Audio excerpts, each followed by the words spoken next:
Itong video ay inilikha upang maipakita kung paano magproseso ng Online Business Permit and Licensing o EBPL sa pamamagitan ng bagong LGU Services Portal. Bilang isang user, pumunta sa portal at mag-login. Pindutin ang Online Business Permit and Licensing button. Piliin ang New Application at pindutin ang Proceed button. Ang unang hakbang sa business permit application ay ang pagkumpleto ng taxpayer's information. Ilagay kung ang nag-apply ng permit ay ang may-ari ng negosyo. Mapapansin na ang mga detalye ng aplikasyon ay otomatikong nakalagay na. Siguraduhin na tama at kumpleto ang mga personal na detalye. Ilagay ang kumpletong impormasyon ng taong kino-contact kapag may importanteng kinakailangan. Ang pangalawang hakbang sa business permit application ay ang pagkumpleto ng impormasyon ng negosyo. Ilagay ang pangalan ng iyong negosyo, pangalan ng kalakalan o kaya naman ay prangkisa. Ang business type sa single proprietorship ay kakailanganin ilagay ang mga detalye ng DTI Business Registration. Sa partnership at corporation ay kakailanganin ilagay ang mga detalye ng SEC Business Certification. At sa cooperative ay kakailanganing ilagay ang mga detalye ng CDA Business Registration. Siguraduhin na tama at kumpleto ang mga detalye ukol sa iyong negosyo. Kumpletuhin ang impormasyon ukol sa pagpapatakbo ng iyong negosyo. Ilagay kung ikaw ay tumatanggap ng tax incentives mula sa alinmang tanggapan ng gobyerno. Kumpletuhin ang detalye ng eksaktong address ng negosyo.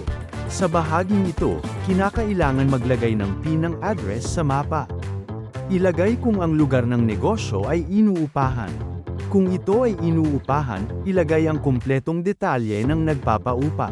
Ang pangatlong hakbang sa business permit application ay ang pagkumpleto ng impormasyon ng mga aktibidad ng negosyo at pagsumite ng mga kinakailangan na dokumento. Maglagay ng linya ng negosyo. Pindutin ang Add Line of Business button. Pumili sa iba't ibang klase ng linya ng negosyo at ilagay ang mga detalye. Pindutin ang Add button. Isumite ang mga kinakailangang dokumento sa pamamagitan ng pag-upload ng mga ito. Kung walang cedula o barangay business clearance na nakahanda, posibleng isama sa aplikasyon ang mga ito sa pamamagitan ng paglagda ng mga kahon nito. Kasama na ito sa pagproseso ng aplikasyon at sa kabuuang babayaran.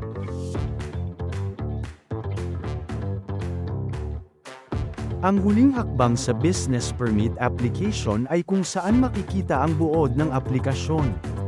Siguraduhin na tama at kumpleto ang mga detalye. Lagdaan ang kahon sa ibaba at pindutin ang Submit Application button upang magpatuloy. Kumpirmahin ito. Makikita sa itaas ang katayuan ng application ay For Approval. Sa bahaging ito ng video, ipapakita ang payment process ng user. Bilang isang user, makikita sa notifications na ang iyong application ay naaprubahan na. Magtungo sa tanggapan ng munisipyo upang magbayad at kumpletuhin ang iyong aplikasyon. Maaari mo nang makuha ang pisikal na dokumento pagkatapos nito. Dito nagtatapos ang ating video. Maraming salamat at mabuhay!